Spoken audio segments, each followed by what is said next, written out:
Hello, this is JC Torres. I'm with the International Rescue Committee in Florida, and I am joined by my fantastic colleague Christina, who is in Tallahassee, and she works directly with survivors of human trafficking. And today we want to talk a little bit more in depth about her work and about the situation that survivors currently find themselves, not only in the pandemic, but also before the pandemic. And so, Christina, why don't you tell us a little bit about your work, what you're doing, where you are? Sure. So, as JC said, I'm located in Tallahassee, Florida, and I am the Human Trafficking Program Coordinator for the International Rescue Committee office here in Tallahassee. It's a brand new program that started when I started with IRC a little over a year ago. And what we do is we work directly with survivors here in the area. We cover 6 counties, and we work with them to make sure that they're getting the help they need. Post exiting their situation, but we also do a lot of awareness, outreach, education in Tallahassee and the surrounding counties to kind of just bring the community together, make the community aware of what human trafficking is, how to recognize it, how to report it, and things of that nature. Absolutely. Well, thank you for doing that work. Of It is a course. very important work for the community. And so I want to talk a little bit about human trafficking and what it actually means. There's a lot of misconception of the Sure. different types of what it looks like. And so what is human trafficking? Sure. So human trafficking is a kind of a three-piece definition. It is the act of using a means for the purpose of exploiting a person. So the act could be the recruitment of a person, the transportation of a person, the harboring of a person. The different means could be force, fraud, or coercion. And then, of course, the purpose is to exploit that person. And as you said, the two main types are sexual trafficking, which is essentially forced prostitution, and also labor trafficking, which is what a lot of people refer to as modern day slavery. And so when we're talking about survivors, is there a specific type of person that exists that is more prone to being victimized by human trafficking? So, a survivor or a victim of human trafficking could really be anyone. They could be any gender, any race, any ethnicity, any nationality, any age. I've come across, people unfortunately as young as 12, all the way up into, their 50s, 60s, of all walks of life. I think it's definitely more common to see female survivors of sexual trafficking and male survivors of labor trafficking. But that definitely is not like an exclusivity. There's definitely males that are sexually trafficked and females that are labor trafficked. So it could really honestly be anyone. That's just kind of what we see the most, and that could be just what's reported the most. That's also kind of what's stereotypically shown, in the media or on movies. So that's kind of the picture that people build is females are sex trafficked and males are labor trafficked, but it really could be anyone. What are some of the risk factors that survivors of human trafficking face in their long road to being able to overcome their situation? So a lot of times when survivors first get referred to our program or first enter our program, they do have a lot of different immediate needs, which I guess, are their main risk factors of returning to the situation or being found and forced back into the situation. So the number one is always going to be housing. Most survivors, if they're leaving their situation, they're leaving their home, the home that they've been in or been used to. So they oftentimes don't have anywhere else to go. Or even if they've been out of the situation for a good little bit, they might be struggling with housing, either affording housing or feeling safe in their housing. It all depends on, location of the trafficker and things of that nature. A lot of times they can't afford housing, especially if they're still trying to find good, stable work, which, we all know that there's, especially right now with COVID, there's a lot of challenges to even getting work right now. That's going to be enough to afford an apartment, a safe apartment in a safe neighborhood. A lot of times survivors want to completely relocate from the city, especially if the trafficker is still in that city, for their own safety or their family's safety. So housing would definitely be a big one. Also mental health, a lot of the things that these survivors have been through, it takes a toll on your mental health. And there's definitely a need for more accessible mental health, more affordable mental health, more specialized mental health services. that these survivors can access, rather quickly in order to be able to focus on themselves and getting themselves healthy and stable in order to overcome all of the next challenges of, getting a job and getting stable housing, etc. So you work with survivors on a daily basis. Mm-hmm. What does your work look like? How are you supporting them? What kind of resources are available in the community for them? Sure. So my role with the IRC is to be a caseworker for the survivors. And so part of that is we can do direct assistance, a lot of direct financial assistance, for example. If somebody needs help with housing, we can assist with like applications for housing or a deposit to move in or, some rent payments if they're having a hard time, utility payments, if they need some help with groceries while they're waiting on public benefits, we can assist with gift cards for groceries or personal care items. All kinds of different financial assistance in different ways. Also, if they need just, support. So if somebody says, hey, I'm trying to apply for public benefits, it's a little confusing, we can kind of help them and walk them through those steps. Or, hey, I really would like to, learn more about the colleges in this area. Could you help me figure out some different programs I might be eligible for, what's in the area? Sure, I'll do some research, let you know. But part of that casework is also working with the community and the different organizations that we've already established connections with and providing those referrals. So if somebody is looking, for medical health or mental health services, we can refer them to, trusted partners in the area.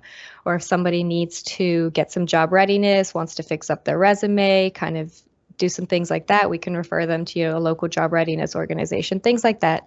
So it's kind of meant to be just a supportive role in multiple ways, financial, emotional, etc. So on a day-to-day, I make sure to stay in contact with my clients at least weekly, usually by text, especially now that we're working from home, just to check in. How are you? Do you need anything?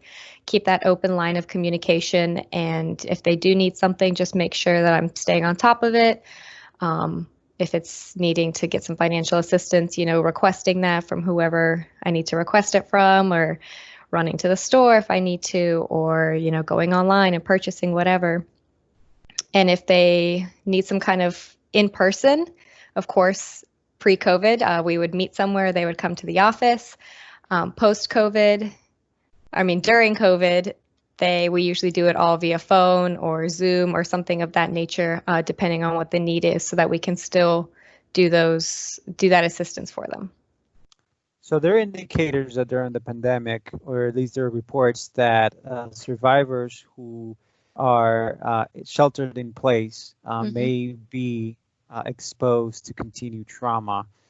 Could you tell us a little bit about what your experience has been during this pandemic? Sure. So I definitely can, that's definitely a major concern, depending on who you're having to shelter in place with, or if you're sheltering in place in a not so safe area, who could show up. I know that we had a client who intook when COVID first started, and housing was not an option. Housing is already kind of scarce here, and for COVID, nobody wanted to intake new intakes, or people were full, or people were actually turning people away, trying to get less people in. So we had to kind of brainstorm and find a safe way for them to shelter, which in this case was staying at a hotel until we could find a safe and appropriate apartment for them to move into. So I think it really just depends on making sure you keep that communication open. So if there is a survivor that's not in a good situation, they are able to come to you and let you know, so that you can work closely to either, remove them from the situation or help them get through the situation in a safe way. So you mentioned that survivors could really be anyone. Most of the time, are we looking at family units? Are we talking about individuals? And what, if there's a difference between the two, how did the IRC provide services for either a family or for an individual? So usually it is individual. In my experience, it's usually an individual that's been trafficked and is reaching out for assistance. However, we do serve adults and minors. So when we have a minor survivor, they're usually located within a family system or some type of household. So a lot of times providing assistance to the family that is going to be beneficial for the survivor, for the client, we can do that as well. So say, the minor lives with the family and the family's having a hard time paying rent. So the family is not necessarily our client, but considering that is our client's home and what's best for the client's stability and well-being is, to make sure that they can keep their home and pay the rent, we can assist the family with a portion of the rent payment on behalf of the client. So you mentioned that survivors of human trafficking can really be anyone, but are there specific groups of people that are more at, or at least at a higher risk of being victimized? Yeah, definitely. So any population that is a bit more vulnerable is definitely more at risk of being trafficked. So, teens in the foster system or teen runaways, the LGBTQIA community, any population that's more vulnerable to the outside world, I would definitely say is more at risk. A lot of times the way that trafficking starts is the trafficker will do this process called grooming. So they will look for someone that they can kind of build that bond with. And anyone who is a bit more vulnerable is a bit more easier to, come into their life as a friend or as a boyfriend or as a father figure and build that friendship, start that relationship, show them the love, the support, the care that they're looking for. And down the line, they will, use that to their advantage and the situation can turn into trafficking. So what are some of the ways that perpetrators continue to control survivors of human trafficking? What are some of the long repercussions that has in their lives? Sure. So a lot of times, the perpetrator, will take the survivors, the victims' documents, whether that be their ID, their social, their passport, their visa, depending on the situation, as a form of control. Like, you can't leave the situation. I have all of your documents. If you leave, I'm going to do this with your personal information, etc. And it definitely can have long-term effects. For example, I have a client I'm currently working with that has, I believe, about $20,000 worth of stuff on her credit report that was not opened by her. It was opened in her name with her social, with her identity, but none of it was done by her. And we've begun looking into it and actually, started collecting paperwork to prove that they were either not in that city at that time or, looking back at video recordings, that was not me who signed the paperwork, etc. So even once the survivor is out of the situation, they're having all these long-term effects that they have to, jump through hoops because now that's on your credit. That makes it very hard to ever want to get a car or, move into a place with no cosigner. If you have housing evictions on your record, either yours from, having to flee your situation or opened by somebody else, people aren't going to want to rent to you if you have evictions on your record, and it's very, very hard to get those off your record. So definitely a lot of long-term effects that can happen from something that seems like once you're out of the situation, it's over with. So what can members of the community do? Members of the community can do a number of things. They can attend local trainings, whether in person or currently, webinars, different community awareness events, just different things to kind of educate themselves on what trafficking is, how to recognize trafficking, and also what to do if you suspect that trafficking is happening and you want to help a potential survivor. So you could report to the National Human Trafficking Hotline, which is the phone number is 1-888-3737-888. You can call and report the information you have for them to have it investigated. If it's a minor that's in question, you can also report to your local Department of Children and Families. They all have human trafficking investigators, so you can report that you suspect that trafficking is happening and have it investigated. And you can really just, try to work on yourself, whether it be through work or through personal. Make sure you're reading the books, you're, just constantly educating yourself and staying aware of your surroundings so that you can fight the good fight. So thank you, Christina. If there is one thing that you would like for viewers to take away from this conversation, what would that be? Sure. So one thing I would say is human trafficking is not what you see in the movies. I think a lot of people have seen movies like Taken, and they think that human trafficking is this big thing. You get kidnapped, it's a big commotion. Usually not what it is. It's usually a lot sneakier than that.